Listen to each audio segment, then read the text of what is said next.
बहुत शांत और शांत हो जाएंगे और गहरी शांति। धीरे धीरे हम शांत हो रहे हैं। अपनी स्पाइन के निचले सिरे पर हमने अपने मन को बिठाया हुआ है। हमारा ये चंचल मन एक जगह ठहरता नहीं है, लेकिन स्पाइन पर ये आसानी से रुक जाता है।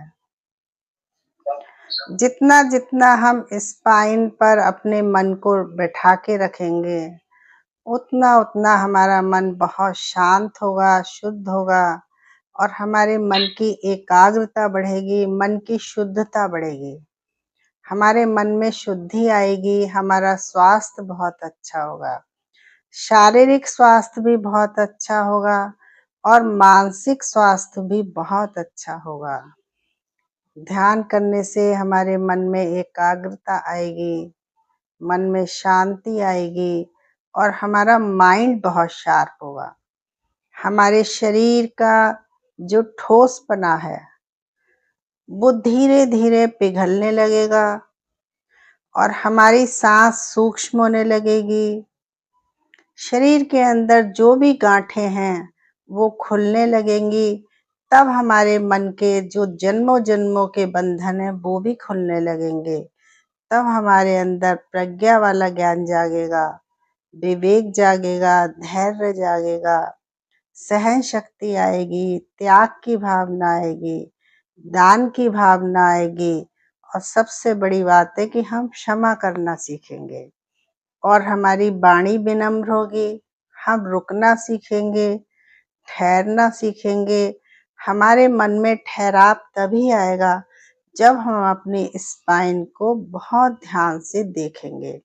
तो अभी आज हम स्पाइन के निचले सिरे पर काम कर रहे हैं, तो हम बहुत अच्छी तरह से पूरे धैर्य और लगन के साथ मन लगाकर अपने मन को वहीं टिकाएंगे। हम मन से मन को ठीक करेंगे, मन से मन को देखेंगे। जब मन वहां बैठा है तो उसे हमें बराबर देखते रहना है। तो वो कौन देखेगा? वो हमारा मन ही देखेगा। मन ही मन को वहां स्पाइन के निचले सिरे पर बैठा हुआ देखेगा और देखेगा कि बहुत ध्यान से मन बैठा है। और यदि भाग गया मन, तो मन को पकड़ कर कौन लाएगा? यदि मन तो चंचल है, एक जगह टिकता नहीं है, तो यदि मन भाग गया तो उसको पकड़ के लाने वाला कौन है?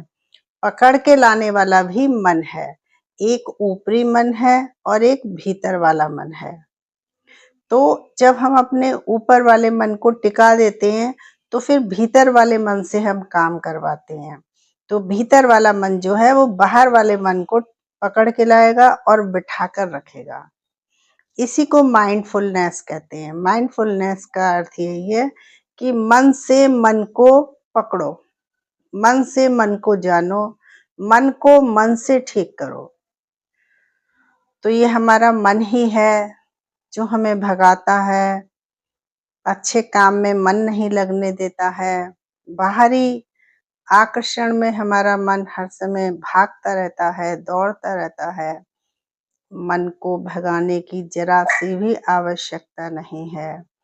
यदि नींद नहीं आ रही हो, रेस्टलेस हो, मन नहीं लग रहा हो, तो अपने पैर के अंगूठे को लेट के देखना शुरू कर दें या अपने हाथ के अंगूठे को देखें या पैरों की उंगलियों को देखें। और सबसे बड़ी बात, जो हथेलियां हमारी हाथों की और पैरों के जो तलवे हैं, उनको जब हम बहुत ध्यान से देखते हैं, मन को वहां पर ले जाते हैं, मन से मन को देखते हैं, तो बहुत जल्दी हमारा मन टिकने लगता है। एक बार की बात मुझे याद है कि एक बार जब भी मैं ध्यान करूं तो मेरे बहुत ईचिंग हो, चेस्ट पर, कहीं पर भी गर्दन के नीचे, और मन टिक, तो बहुत ही जिद्दी होता है ये मन, बहुत जिद्दी है। तो ध्यान से और जो लगन से ध्यान करते हैं, समाधि का अभ्यास करते हैं, वो अपनी सारी जो त्रुटियाँ हैं, जो बुराइयाँ हैं या जो बाहर भटकने वाला मन है, उस सबको ठीक कर लेते हैं। तब फिर मुझे टीचर ने बताया कि आप अपनी हथेलियाँ देखें और पैरों के तलवे देखें। तो फिर ठीक हो गया, उसके बाद तो फिर अब कोई जितना-जितना हम अभ्यास करते जाते हैं, उतना-उतना हम एक्सपर्ट होते जाते हैं और हम उत्साह से भर जाते हैं, बलशाली हो जाते हैं, हमारे अंदर साहस आ जाता है, वीरता आ जाती है, हम स्ट्रॉन्ग हो जाते हैं और हम डिटरमाइंड हो जाते हैं। फिर हम अपने फैसले खुद लेते हैं, लेकिन सही लेते हैं और फैसले लेने के बाद हम पीछे मुड़कर नहीं देखते हैं।